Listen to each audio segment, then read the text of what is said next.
Hello everyone, कैसे हैं आप लोग? सब बहुत बढ़िया, बहुत अच्छी बात है। बेटा, आपको याद हो अच्छी तरीके से, in the last class we discuss about magnetic field due to current carrying straight wire, right hand thumb rule, then magnetic field due to current carrying circular loop, magnetic field due to solenoid and various factors on which their magnetic field depends. ठीक है बेटा, आज हम क्या कर रहे हैं, आज उसके एक स्टेप आगे का, जैसे कि मैंने लास्ट क्लास में आपको प्रॉमिस भी किया था। अभी तक हम पढ़ चुके हैं करंट से मैग्नेटिक फील्ड प्रोड्यूस कैसे होता है। अब बात करेंगे करंट और मैग्नेटिक फील्ड अगर प्रेजेंट हो तो फिर फोर्स कैसे लगता है, किस डायरेक्शन में लगता है, उसको कैलकुलेट कैसे करेंगे।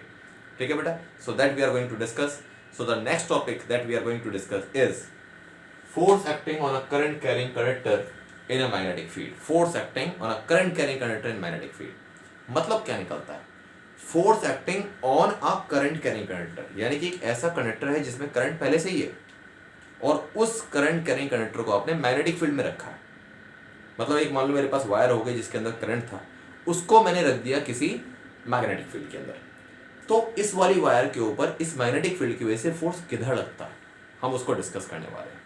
तो करंट कैरिंग वायर पहले से ही है, मैग्नेटिक फील्ड पहले से प्रेजेंट है, तो इस वायर को जो करंट कैरिंग है उसको जब मैं मैग्नेटिक फील्ड में रखूंगा तो इस पे फोर्स किधर लगेगा, वही हम पढ़ने वाले हैं।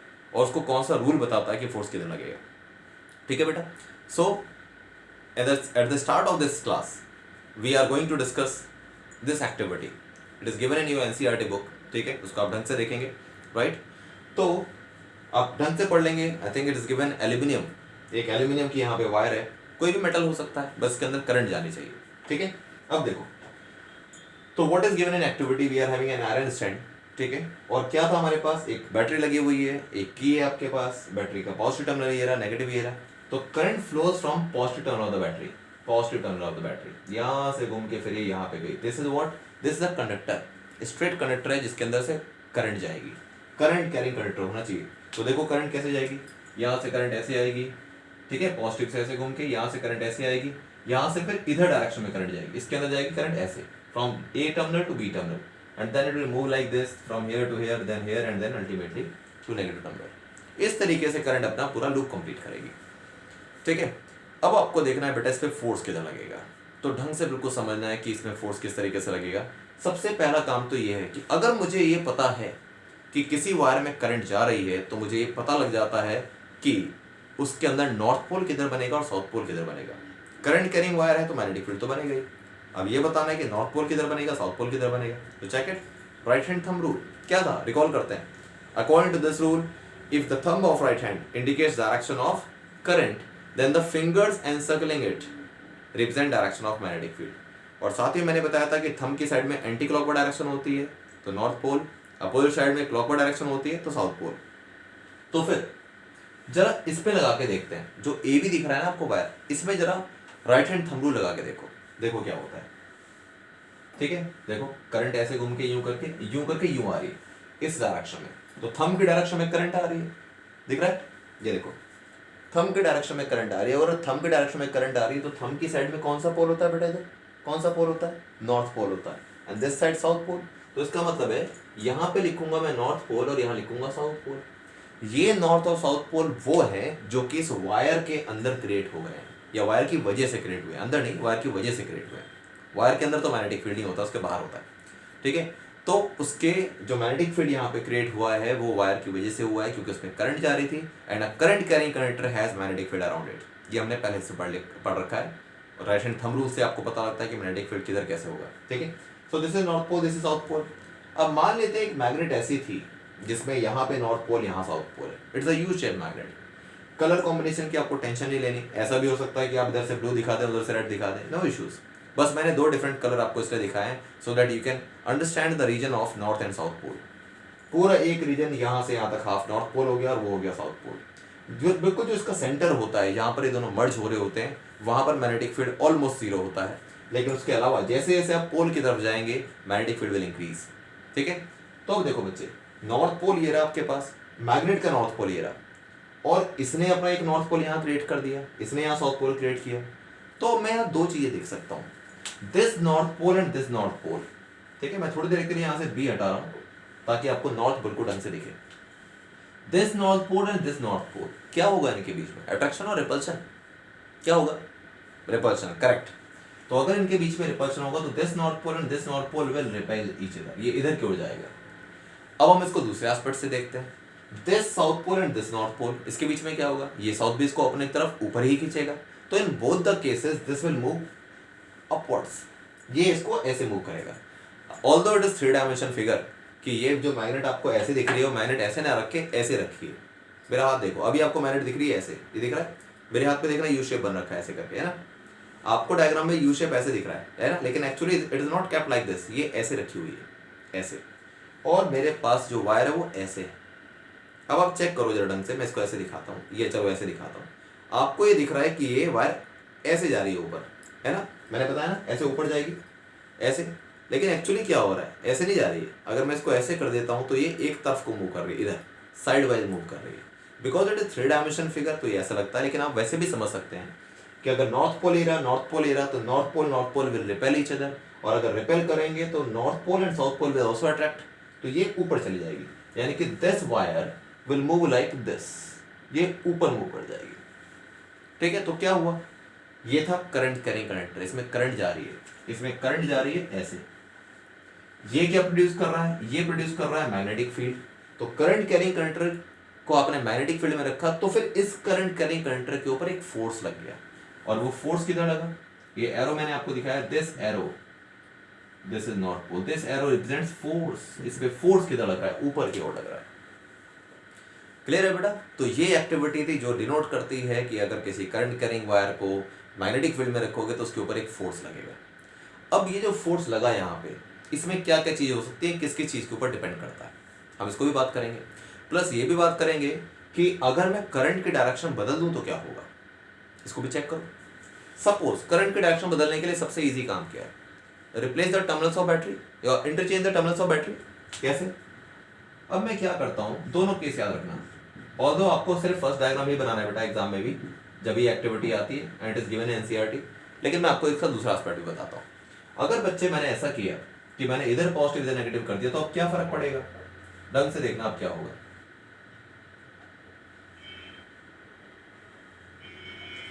इस बार ये होगा कि current will move from this side, positive terminal यहां से घूम के इधर गई, इधर से इधर आ गई, फिर इधर से करंट ऐसे चली जाएगी। अभी थोड़ी देर के लिए मैं इसको बताता हूँ।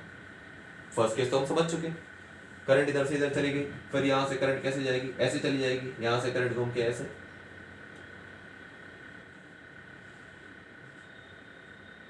और ये ऐसे करंट ऐसे घूम के अल्टीमेटली ऐसे चली गई, ये करंट घूम के इस तरीके से आ गई। मैं आपको सेकंड वाला केस क्यों बता रहा हूं, मैं क्यों आपको बता रहा हूं कि करंट को दूसरी तरफ से ले जाके देखते हैं, क्योंकि बेटा अगर आपने सिर्फ फर्स्ट केस याद किया या बुक से फर्स्ट केस कर लिया तो हो सकता है कि आपने कंसेप्ट ना समझा और सिर्फ रट लिया हो। अक्सर ऐसा होता है, क्योंकि जब बच्चे से टर्मिनल उल्टा करके पूछा जाता है तो अक्सर वो गलत आंसर बताता है। तो इसलिए मैं आपको बता रहा हूँ, अंडरस्टैंडिंग इज मोर इम्पॉर्टेंट। ऐसा नहीं कि आपने कुछ चीज़ें रट ली किसी तरीके से, नंबर ले आए, खुश हो गए, खुश कर दिया पेरेंट्स को, नहीं भैया, that knowledge is of no use. अगर आपने सिर्फ नंबर लाने के लिए रट लिया तो बेटा उसका कोई फायदा नहीं, ना वो आपके काम आएगा और ना आपके पेरेंट्स को आपके इंटेलिजेंस के बारे में कभी पता लगेगा। ठीक है, वो पता लगेगा कब, क्लास 11th में पता लगेगा, क्योंकि क्लास 11th में जाके चीज़ें बदल जाती हैं। वहाँ पर जाके आपको सिर्फ एक आस्पेक्ट ही पूछते हैं, बुक में कुछ और दे रखा होता है, एग्जाम में कुछ और पूछते हैं उससे रिलेटेड है, लेकिन एक ही चीज़ के तो बहुत सारे तरीके हो सकते हैं। तो सिर्फ एक ही तरीका अगर आपने याद किया है दैट मीन्स रट लिया, लेकिन अगर आप उसके बाकी एस्पेक्ट समझ सकते हैं तो इसका मतलब दिमाग यूज़ किया है। इसलिए मैं आपको बता रहा हूँ कि इसको सेकंड एस्पेक्ट से देखो तो अंडरस्टैंडिंग क्लियर होगी। अगर इस बार बैटरी से करंट इधर जा रही है ऐसे, तो अब क्या क्या चेंज हो गए, करंट यहाँ से घूम के गई तो इस बार इधर से इधर क्यों जा रही है, this was terminal A, this was terminal B, तो इस बार बी से ए की तरफ जा रही है, उल्टा गई। अब जरा देखना है कि किधर फोर्स लगेगा इसके ऊपर। पहले फोर्स लग रहा था ऊपर इन द लास्ट केस, अब इस केस में देखते हैं फोर्स किधर लगता है। Again apply right hand thumb rule, ये रहा राइट हैंड थंब रूल। मैं इसको बिल्कुल ऐसे रख देता हूँ, करंट इधर से इधर जा रही है, ठीक है ना, करंट B2A जा रही है तो मेरा थंब भी B2A जा रहा है, इधर से इधर क्यों। तो अगर मैं इसको लगाता हूँ यहाँ पे तो क्या होता है बेटा, नॉर्थ पोल किधर आएगा, नॉर्थ पोल हमेशा थंब की साइड पर आता है। ये इंश्योर करें कि जब भी इस रूल को लगा रहे हो कि आपने राइट हैंड यूज किया हो, लेफ्ट हैंड यूज करोगे तो बिल्कुल गलत हो जाएगा। Use right hand only. Thumb की साइड पे आ गया नॉर्थ पोल, तो this is north pole, this time here will be north and here will be south. Magnet तो वैसी रखी हुई है, अब फोर्स किधर लगेगा, अब चेक करो। If this is south pole, this is north pole. Obviously, south pole will be attracted towards north pole. और we can say south pole is repelled by south pole. South south को repel करेगा, south north को attract करेगा, तो ultimately ये किधर घूमेगा, इस बार ये यहाँ से नीचे जाएगा। In the previous case it was upward, in this case it is downwards. क्या फर्क पड़ गया, करंट की डायरेक्शन बदलने से पोल बदल गए, पोल बदल गए तो फोर्स की डायरेक्शन बदल गई, क्योंकि मैग्नेटिक फील्ड की डायरेक्शन बदल गई। क्लियर है, क्लियर है, क्योंकि इसके पोल्स बदले, इसका तो मैग्नेटिक फील्ड सेम रहेगा, लेकिन इसके पोल्स बदलने की वजह से रिपल्शन दूसरे केस में हो गया, डिफरेंट तरीके से हो गया, मतलब जैसा पहले था उसका उल्टा हो गया इस बार। तो ये केस भी आपको समझना है, ठीक है बेटा। तो दोनों चीज़ों को वन बाय वन आप ढंग से देखेंगे। फर्स्ट केस मैंने बता दिया, उस वीडियो को वहाँ पे पॉज करके एक बार डायग्राम देखना कैसे कैसे करंट जा रही है, फिर उसके बाद ये केस देखना, दोनों को आपस में कंपेयर करना, you will get the idea, ठीक है बेटा। अब बात करते हैं कि ये जो केस पढ़ा है हमने, इसमें फोर्स निकालने का हमारे पास तरीका क्या होता है, क्या फॉर्मूला होता है हमारे पास फोर्स निकालने का, तो चेक करिए, देखिए। force acting on a current carrying conductor, force acting on a current carrying conductor in uniform magnetic field। इसके लिए फॉर्मूला क्या होता है, इसके लिए हमारे पास फॉर्मूला होता है F is equal to BIL, F is equal to BIL, ये फॉर्मूला था, F is equal to BIL। अब सुनो, वैसे तो एक्चुअली फॉर्मूला पूरा होता है F is equal to BIL sin theta, complete formula is this, लेकिन कोई बात नहीं, आपको मैं इन सब का मतलब बता देता हूँ। This formula is not the part of syllabus, लेकिन आपको पता होना चाहिए, क्योंकि इसके ऊपर कंसेप्चुअल क्वेश्चन आ सकते हैं। फॉर्मूला लिखा नहीं मिलता बुक में, लेकिन क्वेश्चन आ जाते हैं, ठीक है। अब मैं आपको बता दूं कि यहाँ पे किस चीज का मतलब क्या है। पहले तो यहाँ पे F प्रोपोर्शनल टू B था, F proportional to current, F proportional to L and F proportional to sine theta. That means अगर मैग्नेटिक फील्ड, ये जो मैग्नेट रखा है ना यू शेप, अगर इसका मैग्नेटिक फील्ड आप स्ट्रॉन्ग कर दें तो उस केस में क्या होगा, फोर्स ज्यादा लगेगा इसके ऊपर। अगर करंट इस वायर से ज्यादा जाए तो भी फोर्स ज्यादा लगेगा, अगर लेंथ इस वायर की ज्यादा लोगे तो भी फोर्स ज्यादा लगेगा, और अगर थीटा, ये साइन थीटा, थीटा किसके बीच का एंगल है वो मैं आपको बता दूं, theta is equal to angle between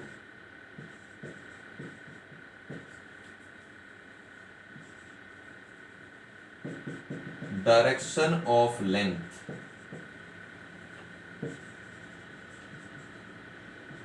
and magnetic field.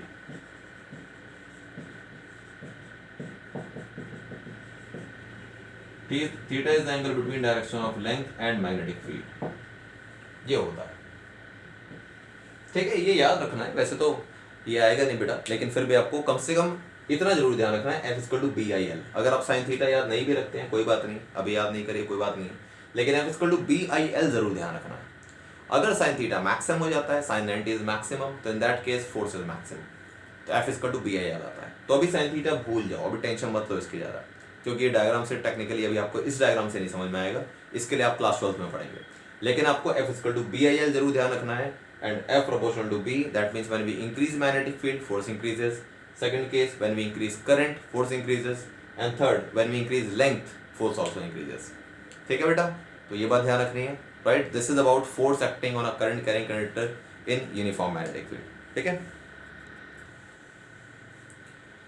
Yes बेटा. So next we have topic Fleming's left hand rule.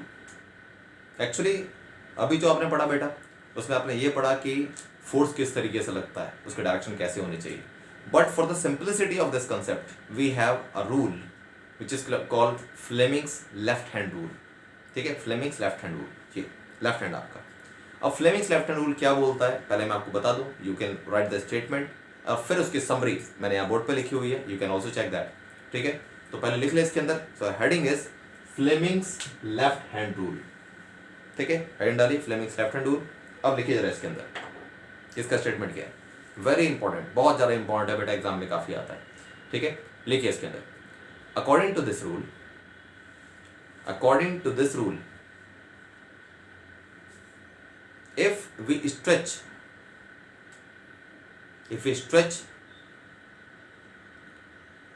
the fingers of our left hand if we stretch the fingers of our left hand, comma, mutually perpendicular to each other, mutually perpendicular to each other, then if middle finger indicates direction of current, comma, index finger indicates direction of magnetic field, then thumb indicates direction of force within bracket में लिखना है, और motion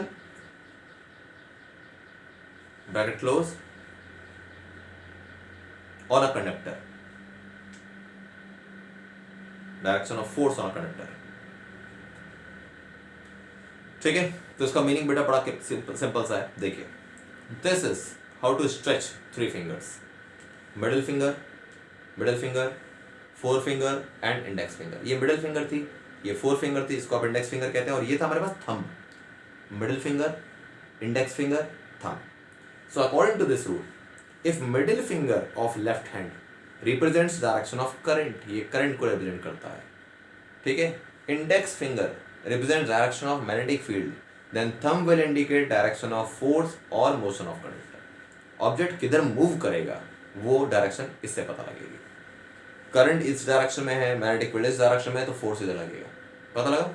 यानी wire जो थी आपके पास current carrying, वो अगर ऐसे रखी है, देखो मेरी फिंगर, देखो ऐसे, देख लो मेरी फिंगर कैसे है, मैं इसको ऐसे दिखा रहा हूँ, 3 डायमेंशन फिगर है.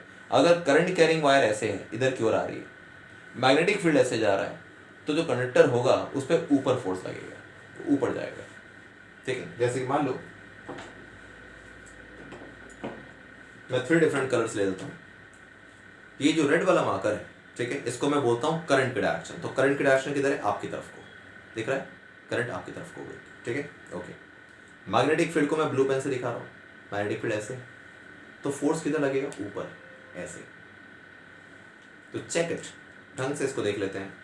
This is this and this. Yes, check it. Current अगर इधर आ रही है, मैग्नेटिक फील्ड इधर जा रहा है, तो ये जो कंडक्टर रेड वाला है ना, इस पर ऊपर फोर्स लगेगा, ऊपर. This is Fleming's left hand rule. Just check it. Middle finger represents red marker, यानी कि करंट. इंडेक्स फिंगर, ये जो फिंगर दिख रही है, this is represented bye blue marker, magnetic field. ठीक है, and thumb indicates direction of force, black marker. Clear है बेटा? इस तरीके से होती है 3 डायमेंशन. जैसे X axis, Y axis, Z axis होते हैं. ध्यान रखिए कि this is mutually perpendicular to each other. ये कंडीशन है फॉर द मैक्सिमम फोर्स. अब मैं आपकी नॉलेज के लिए बताता हूँ कि आपको यही एग्जाम में लिखना होता है when they are mutually perpendicular. अब मैं आपको अलग से एक एडिशनल नॉलेज के लिए बताता हूँ कि suppose they are not mutually perpendicular to each other. कौन कौन से? करंट और मैग्नेटिक फील्ड, ये दोनों के दोनों. ठीक है, मिडिल फिंगर और फोर फिंगर, अगर ये दोनों आपस में म्यूचुअली परपेंडिकुलर ना हो, फोर्स तभी भी लगता है, लेकिन मैक्सिमम नहीं लगता. ठीक है, तो म्यूचुअली परपेंडिकुलर हम इसलिए लिखते हैं इस डेफिनेशन के अंदर, because we are considering the maximum force, कि मैक्सिमम फोर्स कब लगेगा. क्लियर है? ठीक है, फॉर्मूला वही था, F = BIL sin थीटा, और L की डायरेक्शन वही होती है जो करंट की डायरेक्शन होती है, ये मैग्नेटिक फील्ड होता है, और इस तरीके से लगता है. ठीक है, तो फिलहाल आप ध्यान रखिए बच्चे कि क्या क्या चीज़ आपको समरी क्या पता लगी. Current represented by I is represented by middle finger. Magnetic field B represented by index finger और forefinger. Force, that is motion of conductor, is represented by thumb. ठीक है, ये बात ध्यान रखनी है. This is Fleming's left hand rule. अब बात करते हैं कि फ्लेमिंग्स लेफ्ट हैंड रूल का यूज क्या है, कहाँ कहाँ हम इसको यूज कर सकते हैं. तो इसके ऊपर क्वेश्चन जनरली कैसे बनते हैं, मैं एक सिंपल सा आपको क्वेश्चन पहले बताऊंगा. ठीक है, उसके हिसाब से आप इसको देखेंगे. ठीक है, एक क्वेश्चन है, मैं बोल दे रहा हूं आपको, उसको आप ढंग से सुनिएगा कि a proton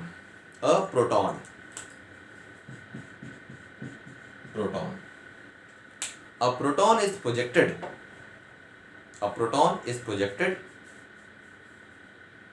initially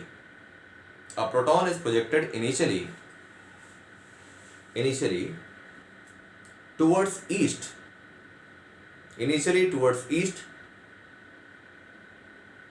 comma, in a uniform magnetic field, in a uniform magnetic field,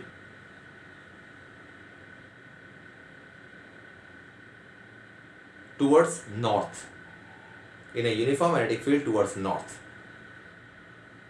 full stop. What is the direction of force acting on proton? What is the direction of force acting on proton? तो अब मैं आपको एक चीज बताऊं पहले इसके अंदर। सबसे पहली बात तो ये है बेटा कि प्रोटॉन किस टाइप का पार्टिकल है, पॉजिटिव और नेगेटिव। तो the answer is what? Positive. Proton positive particle होता है, और जिधर कोई पॉजिटिव पार्टिकल जाता है करंट हमेशा उसके सेम डायरेक्शन में जाती है। ध्यान रखना, यहां पे मैं लिख देता हूं। अभी तक मैंने आपको क्या बताया कि proton was moving towards east in a magnetic field towards north. ठीक है, तो आपको बताना है फोर्स किधर लगेगा। This was the question. ठीक है, चलो कोई बात नहीं, अभी शॉर्टकट में उसको लिख लेता हूं मैं। पहले मैं आपको चीज बता दूं कि अगर करंट मूव्स, ये नोट करके लिखना है आपको, note, current moves along the current moves along the direction of positive charge particle, positively charged particle, charged particle। ठीक है, ये तो एक हो गया first point. Second point, current moves opposite, current moves opposite to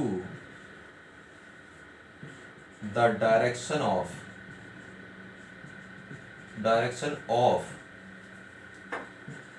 negatively charged particle, negatively charge particle. ये बड़ी important बात है, ऐसे क्वेश्चन करने के लिए ये समझना जरूरी है। That means if current moves along, कब? When positive charge particle is here. Current moves opposite, कब? When negatively charge particle. अगर पॉजिटिव चार्ज पार्टिकल होगा तो जिधर पॉजिटिव चार्ज पार्टिकल जाएगा करंट की डायरेक्शन उधर ही लेते हैं, और अगर कोई नेगेटिव चार्ज पार्टिकल मूव कर रहा हो तो करंट की डायरेक्शन उसके ऑपोजिट लेते हैं। अब पॉजिटिव चार्ज पार्टिकल कौन कौन से होते हैं और नेगेटिव कौन कौन से होते हैं, चलो जी देखते हैं। देखो,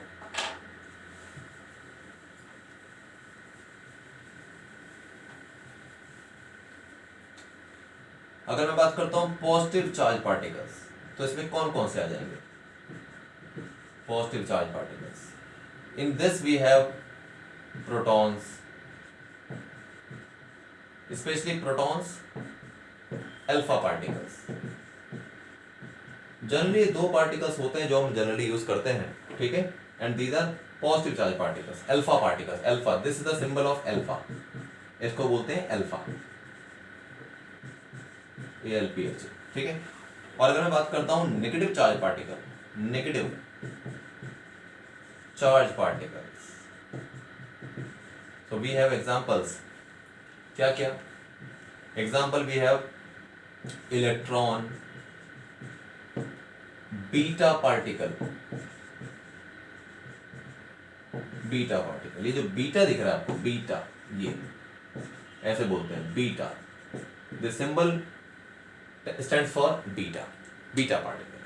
तो negative charge particle electron, beta particle, and positive charge particle protons and alpha particles, ये ध्यान रखना है। तो अगर आपको ये पता लग गया तो अब हम अपने क्वेश्चन की तरफ चलते हैं कि proton was initially moving towards east. तो पहले वो डायरेक्शन बना लीजिए, लेकिन इससे पहले कि मैं डायरेक्शन बनाऊं हमें ये पता होना चाहिए कि in total how many directions we have, कितनी डायरेक्शंस होती हैं जिनको हम ढंग से जानते हैं। वैसे तो डायरेक्शंस के बहुत सारे नंबर हो सकते हैं, लेकिन जो स्टैंडर्ड जो होती हैं वो कितनी होती हैं, how many standard directions we have? तो द आंसर इज 10। अब कैसे? नॉर्थ, ईस्ट, ठीक है, नॉर्थ मान लो इधर हो गया east, this is west, north, south, 4 ही हो गई। इनके बीच में क्या है? नॉर्थ और ईस्ट के बीच में नॉर्थ ईस्ट, ठीक है। देन नॉर्थ और वेस्ट के बीच में नॉर्थ वेस्ट, साउथ और ईस्ट के बीच में साउथ ईस्ट, साउथ और वेस्ट के बीच में साउथ वेस्ट। और ये तो सारी के सारे डायरेक्शंस कैसी है, हॉरिजॉन्टल प्लेन पर, जो अर्थ की सरफेस के ऊपर हम बता सकते हैं, ठीक है। लेकिन इसके अलावा दो डायरेक्शंस और होती हैं जो होती हैं वर्टिकल प्लेन्स पर। One is called upward, one is downward, upward downward. So in total we have 10 directions. 8 तो होती हैं हॉरिजॉन्टल प्लेन पर और 2 होती हैं वर्टिकल प्लेन पर, ठीक है। तो मैं आपको बता देता हूं यहां से डायग्राम में, इसको चेक करते हैं, ठीक है। ये याद रखना है बेटा, इसको नोट कर लेंगे आप बाद में।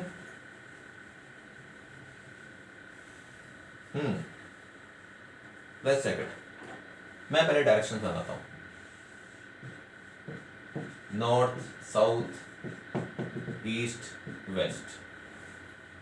बोर्ड पे देख के आपको ये लग रहा होगा कि नॉर्थ ऊपर है, नहीं भाई, बोर्ड पे तो मैं ऐसे ही बनाऊंगा ना। बोर्ड को लेटा के अगर बना दूं तो नॉर्थ नीचे आ जाएगा। आप सोचिए कि आपने कैसे सीखा था नॉर्थ को। सबसे इजी तरीका बताता हूँ आपको कि कैसे आइडेंटिफाई करें डायरेक्शन को। जब तो छोटे बच्चे रहे होंगे सर, आपके टीचर्स ने आपको बताया होगा कि how to identify directions, how to just learn them. तो उसके लिए क्या था, आपको सबसे पहले क्या करना है, जैसे मैं अपने टर्न लेता हूँ ऐसे करके, ठीक है।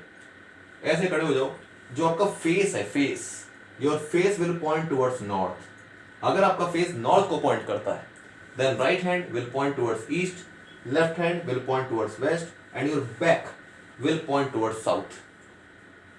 फेस अगर नॉर्थ की तरफ है, बैक साउथ की तरफ हो गया, तो आपका राइट हैंड ईस्ट होगा और लेफ्ट हैंड होगा वेस्ट। तो इसी तरीके से मैं बता रहा हूँ, ये नॉर्थ आपको यहाँ दिख रहा है ना, ये नॉर्थ ऐसे नहीं है, नॉर्थ अंदर है, अंदर सामने, फेस के सामने। लेकिन बोर्ड पे हमको ऐसे ही बनाना पड़ेगा, ठीक है। तो नॉर्थ अंदर होता है, साउथ बाहर होता है, ईस्ट इधर होता है, वेस्ट इधर होता है। नॉर्थ और ईस्ट के बीच में क्या होता है, नॉर्थ ईस्ट। साउथ और ईस्ट के बीच में क्या होता है, south east. South and west, south west. Between north and west, north west. These are 8 directions, जिसमें 4 तो हम जानते ही, नॉर्थ ईस्ट वेस्ट साउथ। कितनी बढ़िया बात है, देखो, north east west south, news बन गया, नॉर्थ ईस्ट वेस्ट साउथ, ठीक है। इसके अलावा अपवर्ड और डाउनवर्ड कौन सी हो गई, अगर ये मेरे पास ऐसे डायरेक्शन तो इसके हिसाब से अपवर्ड ये आ गया। अपवर्ड समझ पा रहे हो ना, ऐसे बाहर की ओर, और इनवर्ड हो गया अंदर की ओर। लेकिन मैंने क्या बताया आपको देखना है ये प्लेन पेपर के ऊपर। आप जब इसको डायग्राम को अपनी कॉपी पे बनाओगे ना, तो आपको डायरेक्शन पूरी पता लगेगी, क्योंकि आपकी कॉपी रखी है ऐसे और मेरा बोर्ड है ऐसे, इसलिए डायरेक्शन में गड़बड़ हो सकती है, ठीक है। कॉपी पे जब बनाओगे तो आपको क्लियर पता लग जाएगा कि नॉर्थ बनाओगे आप इधर की ओर सामने, साउथ बनाओगे पीछे, ईस्ट बनाओगे इधर, वेस्ट बनाओगे इधर, अपवर्ड बनाओगे ऊपर। अपवर्ड बनेगा नहीं कॉपी के ऊपर, वो ड्रॉ नहीं होगा। कॉपी के ऊपर ऐसे पेन रख दोगे ना ऊपर की ओर, जैसे मान लो ये कॉपी है आपकी, ये कॉपी है, तो कॉपी के ऊपर जब ऊपर आएगा ना ऐसे pen, this is upward direction, और नीचे आएगा डाउनवर्ड डायरेक्शन।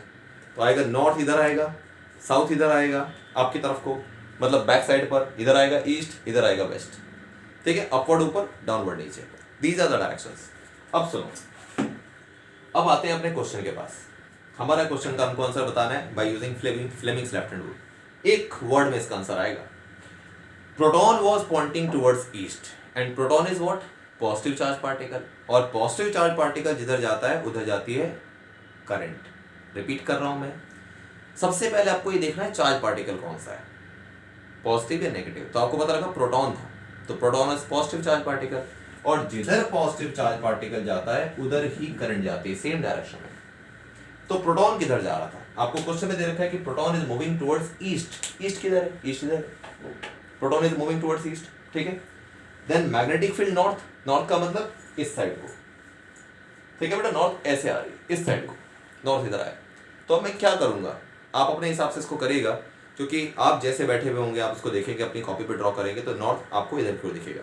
तो अब देखो जैसे मैंने डायरेक्शन बनाई है, middle finger represents current, index finger represents magnetic field, thumb represents force. मुझे फोर्स बताना है। तो प्रोटॉन किधर जा रहा है, प्रोटॉन जा रहा है ईस्ट में, और प्रोटॉन को रिप्रेजेंट वाली फिंगर कौन सी है, प्रोटॉन को रिप्रेजेंट करना है करंट से, जिधर प्रोटॉन जा रहा है उधर ही करंट जा रही है। तो प्रोटॉन अगर ईस्ट में जा रहा है तो करंट किधर जाएगी, ईस्ट में। तो करंट की फिंगर कौन सी है, मिडिल फिंगर, तो मुझे इस मिडिल फिंगर को कर देना है ईस्ट में। आप चेक करो, ईस्ट मैंने इधर बताया ना, ये देखो डायग्राम में देखो, ईस्ट इधर, ईस्ट इधर हो गया, ठीक है, ओके। मैग्नेटिक फील्ड किधर है, नॉर्थ में। अब मैंने आपको बताया नॉर्थ आपके हिसाब से किधर है, ऐसे इस प्लेन पर, तो नॉर्थ हो गया ये। इस डायग्राम को नहीं देखना, इस डायग्राम को देखोगे तो कंफ्यूज हो जाओगे कि इसमें नॉर्थ ऊपर दिखेगा, जबकि कॉपी पे जो आपने डायग्राम बना रखा है उसको देखना। तो east will be this, north will be this current, यानी कि proton is moving towards east, magnetic field is moving towards north. तो थंब फोर्स किधर लगा, ये ऊपर कौन सी डायरेक्शन है भाई, थंब तो ऊपर जा रहा है, कौन सी डायरेक्शन हुई, upward. So the answer is upward, answer of this question is upwards. इसी को रिपीट कर करके देखना बेटा। आई नो कि इसमें थोड़ा सा कंसेप्ट है, अच्छा कंसेप्ट लगता है, दिमाग लगता है इसके अंदर, ठीक है, लेकिन इसको ढंग से आपको समझना है, ठीक है। अब एक एग्जांपल, एक और क्वेश्चन मैं आपको बताता हूँ इसी तरीके से। अब तक आपको ये पता लग गया नॉर्थ किधर है, ईस्ट किधर है, वेस्ट किधर है, साउथ किधर है। याद रखना है, नॉर्थ आपके फेस की तरफ है, ईस्ट आपका राइट हैंड है, लेफ्ट हैंड आपका वेस्ट है, और बैक आपकी साउथ है, और सर के ऊपर अपवर्ड, नीचे डाउनवर्ड्स, आपके पैर डाउनवर्ड्स डायरेक्शन में है, ध्यान रखना, ठीक है। चलो एक और क्वेश्चन देखते हैं। अब आपको डायग्राम गिवन है, this is the direction of magnetic field and electron is going this direction, this is the direction of electron, electron ऐसे जा रहा है, magnetic field this way, electron this way. आपसे पूछा है what is the direction of force acting on electron, what is the direction of force acting on electron, ये question था आपके पास। the similar question you are having in NCERT solid example, NCERT में आपको solid example मिल जाएगा question. तो सबसे पहली बात, सबसे पहले दिमाग में क्या आना है, पार्टिकल कौन सा है, electron, this is E for electron, particle electron था, इलेक्ट्रॉन का मतलब नेगेटिव पार्टिकल। तो इलेक्ट्रॉन अगर नीचे जाएगा तो करंट कैसे जाएगी भाई, इलेक्ट्रॉन अगर ऐसे जा रहा है तो करंट जाएगी ऊपर, because the direction of current is opposite to direction of electron. अगर ये इधर गई तो करंट गई ऐसे। अब आपको अपनी फिंगर्स इसके हिसाब से ओरिएंट करनी है, middle finger is what, current, four finger magnetic field, thumb force, ये बताना है। तो सबसे पहले क्या करो, जो करंट वाली मेरी फिंगर है ना, ये इसको मैं करंट के डायरेक्शन में लगाता हूँ। ये देखो, ये देखना, ये मिडिल फिंगर मेरी करंट की डायरेक्शन में आ गई, करंट ऊपर थी, मिडिल फिंगर भी ऊपर हो गई। मैग्नेटिक फील्ड लेकिन इधर है, अभी तो मैग्नेटिक फील्ड इधर दिख रहा है। तो मैं ऐसा क्या करूं कि करंट की डायरेक्शन तो यही रहे, मिडिल फिंगर यही रहे, लेकिन ये मैग्नेटिक फील्ड की फिंगर इधर आ जाए। तो मुझे क्या करना पड़ेगा, मुझे अपने हाथ को थोड़ा सा ऐसे घुमाना पड़ेगा, थोड़ी सी मेहनत लगेगी, हाथ को थोड़ा सा ट्विस्ट करना पड़ेगा। आयोडेक्स वॉल्यूम वगैरह घर पे रखना, ठीक है। Middle finger is representing current, वो ऊपर था। Four finger is representing magnetic field, वो भी हो गया। देखो, करंट की डायरेक्शन में करंट की फिंगर हो गई, मैग्नेटिक फील्ड की डायरेक्शन में मैग्नेटिक फील्ड की फिंगर हो गई। अब मेरा थंब किधर इंडिकेट कर रहा है भाई, देखो थंब यहाँ था, ढंग से देखना, मैंने इसको भी यहाँ कर दिया, ये रही करंट, ये रहा मैग्नेटिक फील्ड, थंब किधर है, अंदर दिखा रहा है।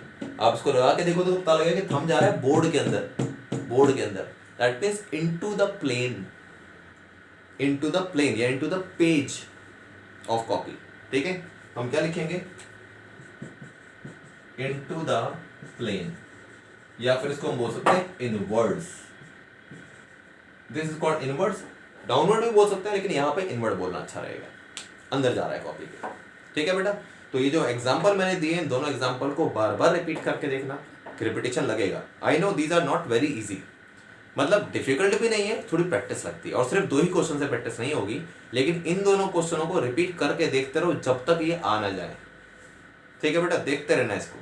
और उसके बाद फिर so many questions you can have, ठीक है। हम जब इस चैप्टर के एंड में जब पहुंचेंगे तो वहां पर मैं आपको कुछ और क्वेश्चन कराऊंगा, ठीक है, वहां पर भी कुछ और ऐसे क्वेश्चन आएंगे, तब इनकी और अच्छी प्रैक्टिस करेंगे हम, ठीक है। But meanwhile with the help of these two videos, these two questions, आप उसको ढंग से अच्छी तरीके से देखिए, बार बार देखिए, समझने की कोशिश करिए क्या था। सबसे पहली बात है direction, north east west south किधर होगा, अपवर्ड किधर होगा, डाउनवर्ड किधर होगा, उसके हिसाब से बैठिए। You can take help of some elder अगर आपको डायरेक्शन का आइडिया ना लगे, ठीक है, जिनको आइडिया हो उससे पूछिए आप कि डायरेक्शन किधर की ओर होती है। हालांकि आप इतने अच्छे बच्चे हैं, इतने बड़े बच्चे हैं कि आपको पता होना चाहिए, तो फिर भी आप उसको करिएगा। इन दो एग्जाम्पल्स को रिपीट कर करके देखिए बार बार, ठीक है। ये फायदा है इन वीडियोज़ का कि you can repeat so many times you want, as many times you want, ठीक है। स्लो करके, पॉज करके आराम से देखिए और पता लगाइए, ठीक है बेटा। तो एक एक एस्पेक्ट आज वीडियो का बहुत ढंग से देखिएगा। आज जो हमने पढ़ा है उसका कंसेप्ट बहुत स्ट्रॉन्ग था, ठीक है। So give time to this video, ठीक है, जल्दीबाजी में नहीं देखना, आराम आराम से एक एक चीज़ देखो, ठीक है, and then get the idea. Okay बेटा, so take care, all the best. Next class में एक बिल्कुल नया टॉपिक शुरू होगा, ठीक है, तो तब तक के लिए ओके, बाय, टेक केयर।